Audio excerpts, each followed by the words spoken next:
Magandang umaga sa inyo, Pilipinas. This will be a very short public address. Sa ilang buwang lumipas, simula May 1, ngayong taon, nagsimula ako sa Tondo ng piso lang ang dala ko. Sa loob ng isang buwan, nakita ninyo kung paano ako namuhay bilang isang basurero na nagbabalat ng tareta sa bundok ng basura.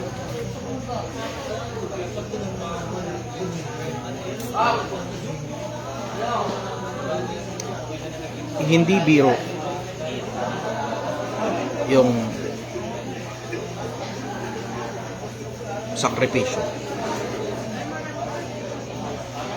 yung bigat sa katawan, sa isipan, sa puso.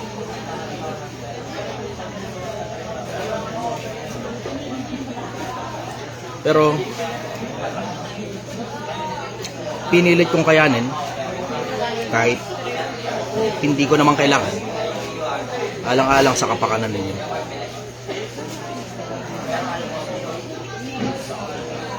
At nakita ninyo kung paano umusad. Sa loob ng ilang linggo, nakaipon ng konting pera galing sa pamamasura, nagtinda ng agahan, inilako sa kalsada. At sa sandaling panahon, nakita ninyo kung gaano kahirap pero gaano rin kadali na gumawa ng pera, makaipon at umusad. Paglipas ng ilang panahon, nagsimula ako sa Project 1M sa halagang 50,000. At nakita ninyo kung paano umabot hanggang halos 150,000 pesos. Bumili ng isang pwesto at nakapag-operate ng 2 branches. At may mga problema at may mga sakit ng ulo. At uulitin ko, hindi ko kailangan gawin ito. Dahil alam nyo naman na wala naman akong kinikitang pera dito.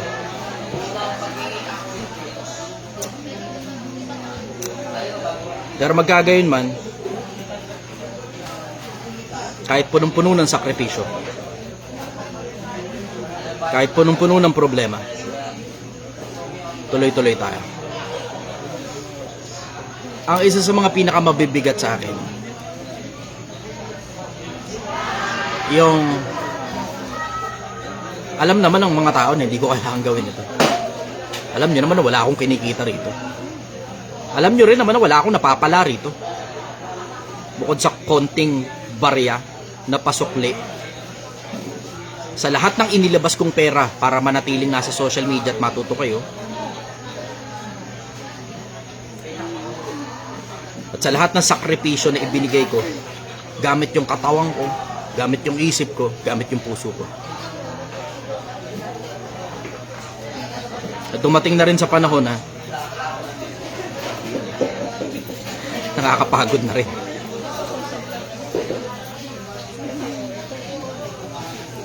Nakakapagod magmalasakit sa kapwa-tao.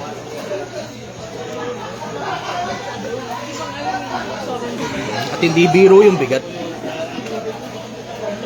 At hindi biro yung pagod. Hindi lang ng katawan, kundi ng isip, ng puso. Tapos may mga tao pa na sa halagang, sa konting barya, Ipapahiya ka pa na akala mo nabili nila yung kaluluwa mo. Nauulitin ko, di ko naman kailangan gawin to. Nauulitin ko, di ko naman kailangan yung pera ninyo. Yung 140 pesos ninyo. Hindi ko kailangan yan. Meron akong sapat na kinikita. Galing sa sarili kong mga hanap buhay na yun yung ginamit ko pang production ng sarili kong programa para tumulong sa kapwa-tao na hindi na alam nyo naman eh. Na hindi naman gumagana yung pamimigay ng pera. Alam ninyong hindi gumagana yung pamimigay ng pera. Kasi kung gumagana sana yung pamimigay ng pera, sana nakausad na yung buhay ng mga kapwa-tao na walang-wala mula noon na namimigay ang gobyerno ng pera hanggang ngayon, namimigay pa rin ng pera.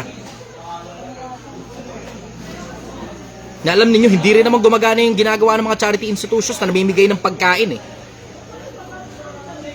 Na yung mga dating gutom, hanggang ngayon gutom pa rin eh. Na dumating na nga sa punto na mayroong mga tao dun sa lugar na pinanggalingan ko na umaasa na lang sa pamimigay ng mga namimigay. Na halos ayaw nang magtrabaho. Na alam nyo na rin naman na ang gumagana, patabain nyo isip ng mga tao. Patabain nyo ang puso ng mga tao. Para sila mismo sa sarili nila makagawa ng sarili nilang pera, matutong umibig sa kapwa-tao nila. Na hindi naman ganun ang ginagawa ng gobyerno. Na hindi rin naman ganun ang ginagawa ng mga vlogger ninyo. Na hindi rin naman ganun ang ginagawa ng pamilya ninyo. Ang akin pagmamalasakit sa kapwa-tao. Ang akin, gusto kong umusad yung buhay ng mga kapwa ko. Hindi na importante kung kumita ako o hindi. Hindi na importante kung magkasakit ako o malakas yung katawan ko. Hindi na nga rin importante kung buhay pa ako o patay na ako.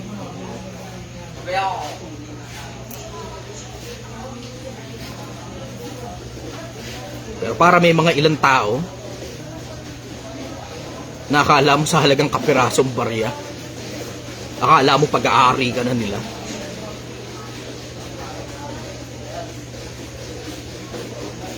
Tapos pagkakaisahan ka pa na akala mo may atraso ka sa kanila. Sobra naman kayo.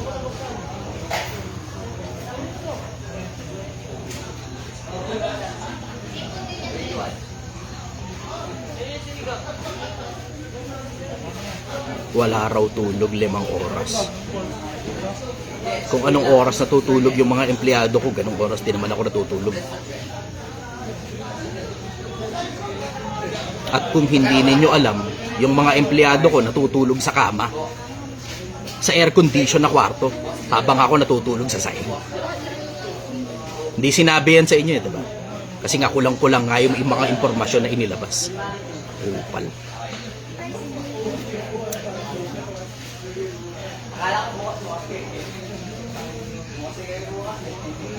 Wala raw day off. Hindi lang pinapayagan kapag ngayong araw ka magde-day off, ngayong araw ka rin magpapaalam. Pero lahat ng day off pinagbigyan. Mag-abiso ka lang ahead of time. Walang kaltas sa sweldo. Huwag ka lang abusado.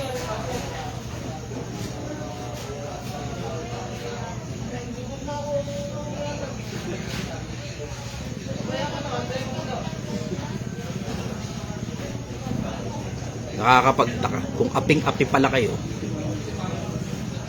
pwede naman kayong umalis na lang. Ba't kailangan nyo pang mag-imbento ng mga kwentong hindi naman totoo? Yan ang pinagkaiba kasi ng mga umuusad yung buhay at saka mga taong naghahatak pababa. Yung mga umuusad ang buhay, marunong makisama. Yung mga naghahatak pababa, nag-iimbento ng kwentong hindi totoo.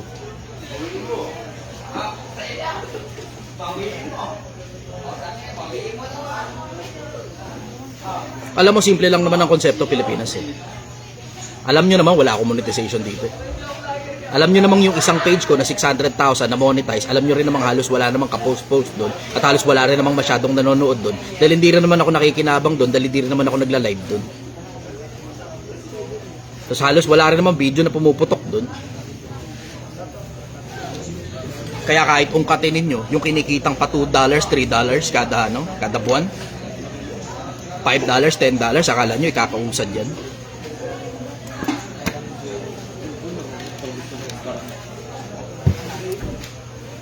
Sa halos 2 taon na nasa social media ako, hindi nyo alam kung gaano kalaking pera ang ginastos ko rito na galing sa sarili kong bulsa. May mga tanga pa na akala nila kumikita ako sa social media para sumikat daw. Putang ina. Kung ang gusto ko lang kasikatan, marunong akong kumanta, may itsura din naman ako, pwede naman ako sa showbiz.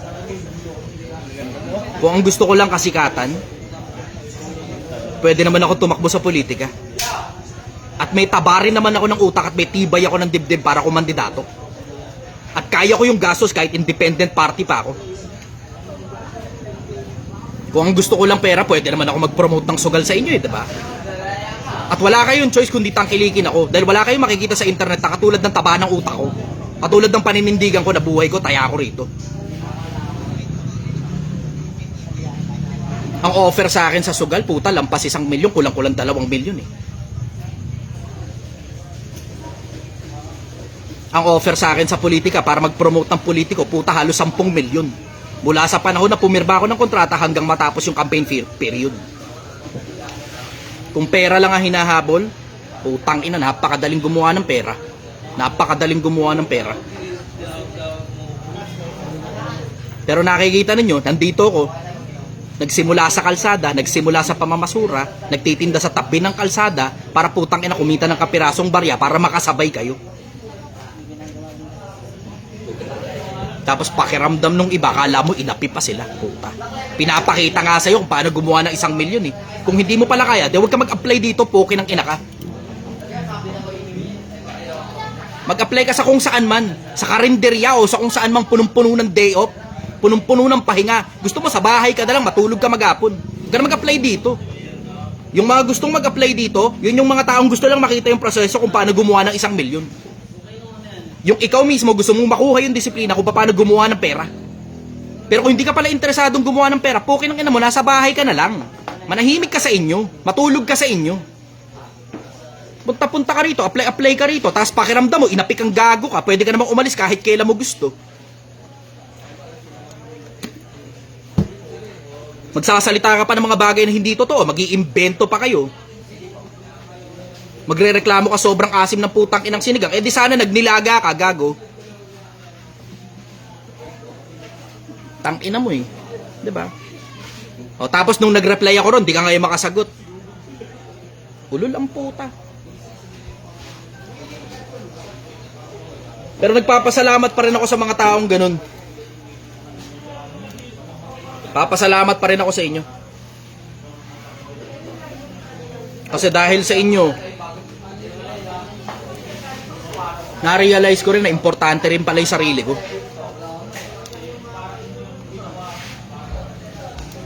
Dahil sa inyo, na mga kupal, na-realize ko rin hindi ko rin naman pala kailangan gawin talaga ito.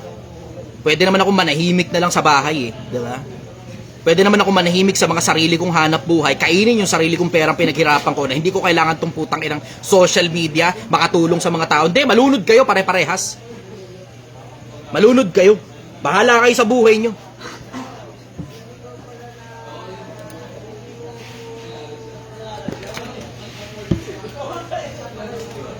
Gusto nyo maglubalob sa kahirapan, manatili kayo dyan, mga puki ng ina nyo. Ganyan ang gusto nyo, diba? Pinapakita nga sa inyo yung daan kung paano umusad sa buhay eh. Tang inahatakin nyo pa ako pababa. Mga ulul ba kayo?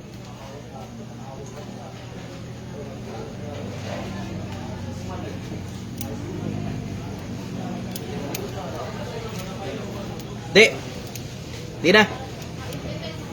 Tangin ng kaletse yan. Tulong-tulong pa sa kapwa-tao, puta. Di. Tigil na tong putang inan to. Tigil ang Project 1M. Mananahimik ako sa personal na buhay ko.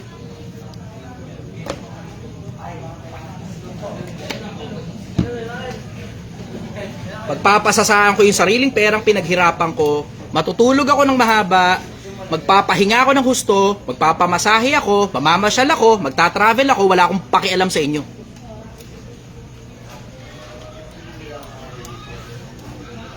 Tangina nyo, apply kayo sa akin, pakiramdam nyo ngayon, inapi kayo. Ulol ang puta. Kung di mo gusto, bukas naman yung pinto eh. Sinabi ko na sa inyo. Lahat kayo sinabihan ko, kahit kailan pwede kayong umalis kung gusto ninyo. Pero para mag-imbento pa kayo ng mga kwento na tangina, alam nyo naman sa sarili nyong hindi totoo. Sinong nabubuhay 5 oras lang ang tulog araw-araw? Puta. Hirap kasi sa inyo, di ba? Nagkikwentuhan kasi kayo sa oras ng tulog. Hirap kasi sa inyo, internet kayo ng internet, libre kasi wifi. Sa putang inang bahay ng putang inang Project 1M na yan. Libre kasi aircon. Natutulog kasi kayo sa kama habang ako natutulog sa sahig. Di ba? Hindi nyo kinuwento yun eh, di ba? Hindi nyo kinuwento yun. Kasi sinasabi mo lang, 5 oras ang tulog. Ulol ang puta ko, anong oras kayo natutulog? Ganon din naman ako, magkakasama tayo sa isang bahay eh. Sasabihin nyo walang pagkain, tangina nyo eh. Diba? Bakit walang pagkain? Kasi, binibigyan ng budget, kasi tinotokahan ng magluluto, kasi ayaw nyo kasing magluto, tapos nabubulok lang yung mga rekado sa ref. Ang tatamad ninyo eh. Pero kung aaminin nyo lang kung ano yung pagkain ko, ganun din yung pagkain ninyo. Kung wala kayong pagkain, wala din akong pagkain kasi yung mga putang inang tamad na putang inang empleyado rito, hindi kayo nagsipagluto. Ano, ako pa magluluto? Ako na nga nagbibigay ng budget. Ako pa magluluto? Pagsisilbihan ko kayo. Putang ina nyo naman. Tinotokahan kasi ng magluluto, ayaw nyong lutuin. Diba? Tapos ano nangyayari? Nabubulok sa refrigerator. Ng mga tao yan. Tapos sasabihin wala daw pagkain. Putang ina nyo, 12 mil nga ang sweldo eh. Di ba kayo pwedeng bumili ng sarili nyong pagkain? Diba? Wala ka palang pagkain. Ba't di ka bumili sariling pagkain? Wala ka sweldo. Lahat na lang aasa mo sa akin. Tangina, may pagkain sa refrigerator. Ayaw nyo magsipagluto. Para bang kasalanan ko pa. Ulol ang puta. Wala raw day off. Walang day off. Hindi ka lang pinapayagan pag same day magde-day off ka. Bakit? Yung mga kasama mo mabuburat eh. Hindi ka mag-i-endorso ng trabaho eh. Diba? Sila gagawa ng trabaho mo. Biglaan ka na lang magde-day off. Hindi pinapayagan talaga same day na day off. Mag-abiso ka. At least ka na lang kahit 1 linggo, 2, 3 araw man lang ahead. Huwag ka lang abusado. Pero hindi ako nagbabawas sa sweldo. Tangina. Day off ka, unlimited ang day off. Huwag ka lang abusado. May mga nagda-day off nga dito. Pagkatapos mag-day off, kinabukasan may sakit ko no. Nakita nyo naman yung mga nangyari pagkatapos ng payout. Pinapakita naman sa inyo yun eh. Diba? Walang day off ang puta. Kung gusto mo palang day off ka ng day off, day off ka ng day off, day off ka ng day off, di puta ka na mo, diyan ka na sa bahay mo. Ka na umalis dyan sa bahay mo, naka-day off ka pa maghapon, magdamag. Magtatrabaho ka, maghahanap ka ng day off, takina okay lang naman yun. Unlimited pa nga ang day off eh. Pero mag-aabiso ka 1 week ahead. Kung gusto mo na 1 linggong day off, at least maghandaman na ako ng mga taong magko-cover doon sa shift mo. Diba? Ganun lang naman kasimple yun eh. Magre-reklamo pa. Tangina. 12,000, 4,000, 16,000. Isama mo na pati tip ng customer na putang ina. Minsan may mga customer 1,000 kung mag-tip, 500 kung mag-tip. Tapos may incentive ka pa pag maganda kinita. Tao talaga kupal.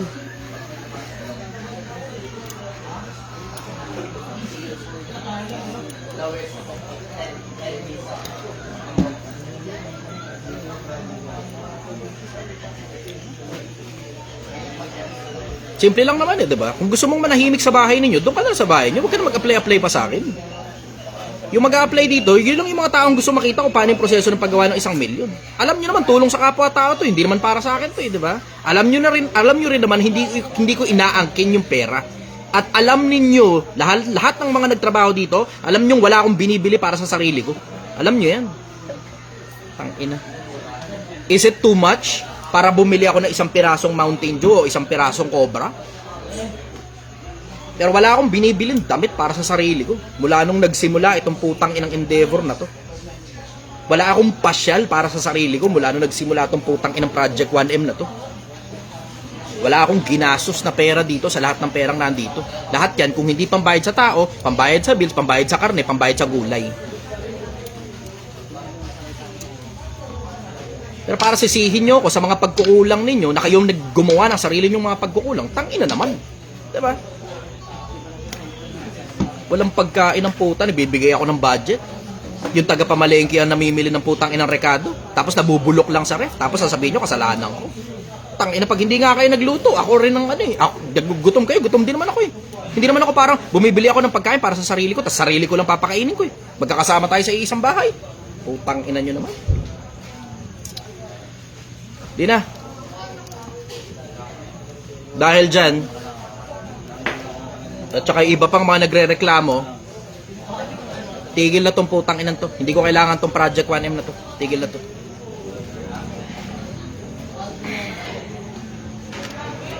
So with this, ito ang huling araw na mag-ooperate kami ng Project 1M. Ito na, yung huling araw. Sana marami kayong natutunan. Sana marami kayong napala. Kasi ako wala. Naging sakit lang ng ulo to. Naging problema lang ito. Wala akong kinikita rito. Kasi at the end of the day, kasalanan ko pa. Diba? Kasalanan ko pa. Ako pa yung masamang tao.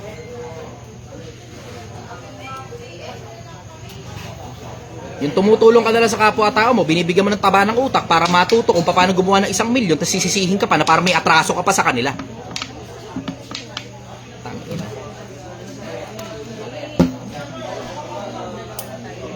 Di na.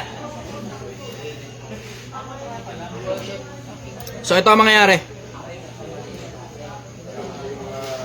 Ito na ang pinakahuling araw na mag-ooperate ang Project 1M.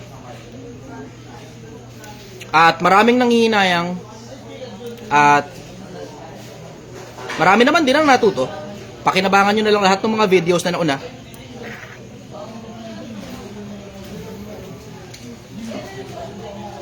Marami rin naman ako nailabas na live.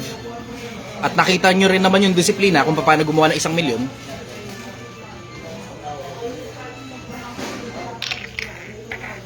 Last day ng operation ngayon. Hanggang alas 3 kami na madaling araw dito. Tapos, ang balik namin sa January 2 na.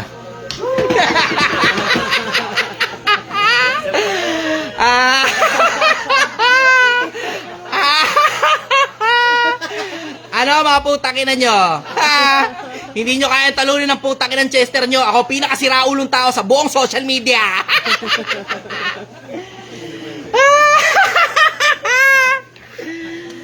January 2, ang balik namin.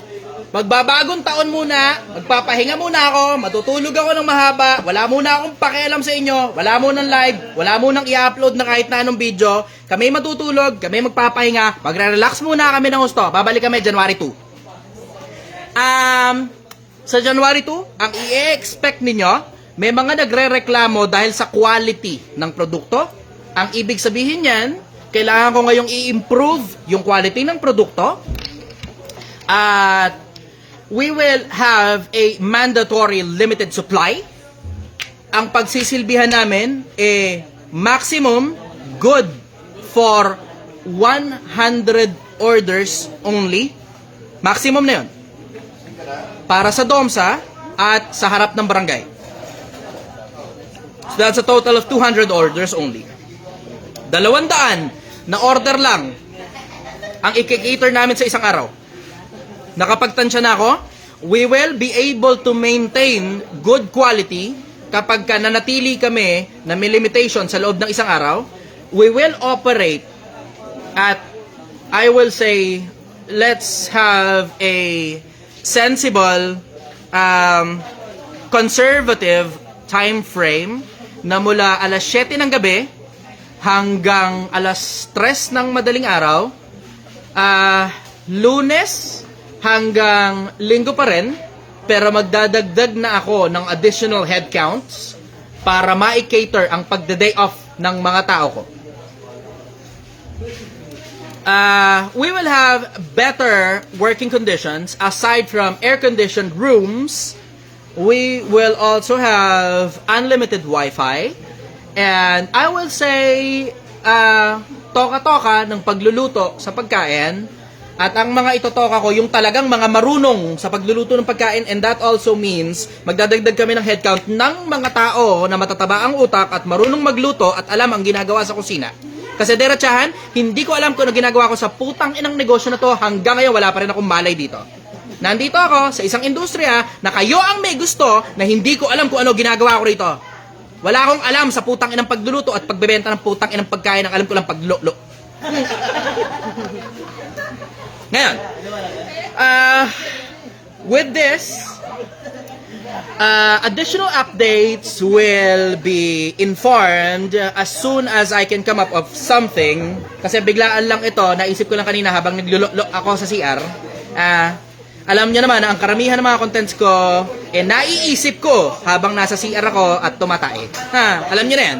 Kaya, ang ibig sabihin yan, for now, we will close Project 1M at kami magpapahinga at kami matutulog ng mahaba at lahat ng tao bayad, including yung mga inutangan ko, at i-report ko sa inyo kung magkano eksakto lahat ng pera na meron ngayon na hindi rin naman kalakihan kasi matumal talaga ang December, pero hindi ako lugi. Maliit lang yung pera, manipis yung kinita, pero hindi ako lugi. Hindi ako lugi, hindi ako lugi. Tang ina umusad yung Project 1M. Dalawang branch, nabayaran lahat ng utang, nabayaran lahat ng mga tao. Tapos kumita pa ako ng konti. Putang ina. At sa mga bashers, you are still welcome to bash me just the same. Ang masasabi ko lang sa inyo, pakyo. Poke ng ina niyong lahat. Magandang gabi sa inyo, Pilipinas. Mahal na mahal kita. Magkita-kita tayo sa January 2. Bye-bye, everybody. Good night.